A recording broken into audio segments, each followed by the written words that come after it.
नमस्कार भक्तों, आपका मेरे रेखा गुप्ता भक्ति चैनल पर एक बार फिर से स्वागत है। आज हम आपको मोक्षदा एकादशी व्रत कथा के बारे में बताएंगे।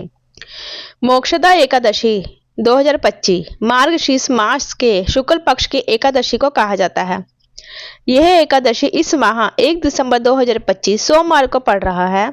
यह व्रत भगवान विष्णु जी को समर्पित है। सभी एकादशी व्रत भगवान विष्णु को ही समर्पित होते हैं, लेकिन उनके साथ ही साथ माँ लक्ष्मी जी के भी पूजन का विधान है। मोक्षदा एकादशी के फायदे। धार्मिक मान्यताओं के अनुसार मोक्षदा एकादशी का व्रत रखने से घर में सुख, समृद्धि और शांति आती है। ऐसा मानते हैं कि इस व्रत को करने से पितरों को भी मोक्ष प्राप्त होता है। इस व्रत को करने से संतान प्राप्ति का आशीर्वाद भी प्राप्त होता है। मोक्षदा एकादशी का व्रत रखने से व्यक्ति के पाप नष्ट हो जाते हैं और उसके जीवन में खुशियां आ जाती हैं। मोक्षदा एकादशी पूजा सामग्री।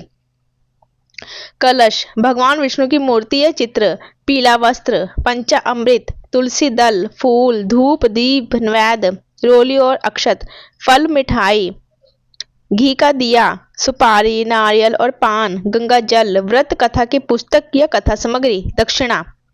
मोक्षदा एकादशी व्रत कथा और एकादशी का महत्व।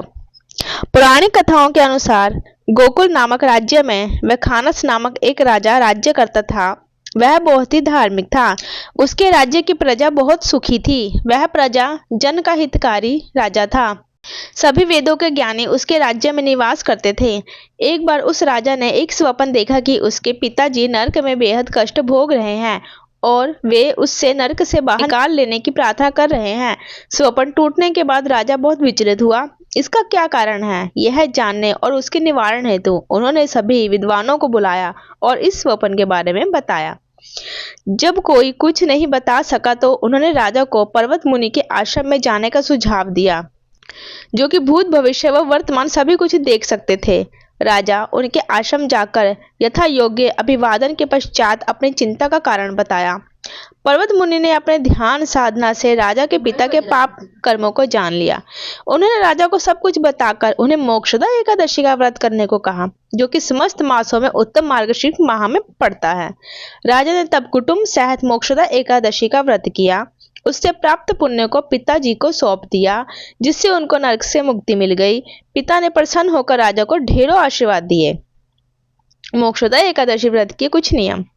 ऐसा मानते हैं कि किसी भी एकादशी तिथि के दौरान चावल नहीं खाने चाहिए। यह भी कहते हैं कि इस दौरान तुलसी के पत्ते नहीं तोड़ने चाहिए। कहा जाता है कि इस दिन फल फूल भी नहीं तोड़ने चाहिए, इसलिए भगवान को चढ़ाने वाले फूल और पत्ते एक दिन पहले ही तोड़ लेने चाहिए। दूसरे व्यक्ति द्वारा दिया गया अन्न भोजन भी ग्रहण नहीं करना चाहिए। मानते हैं कि ऐसा करने से मनुष्य का पुण्य कम हो जाता है। इस दिन क्रोध करने से बचना चाहिए। बहुत ही शांत सात्विक तरीके से इस एकादशी के व्रत को संपन्न करना चाहिए।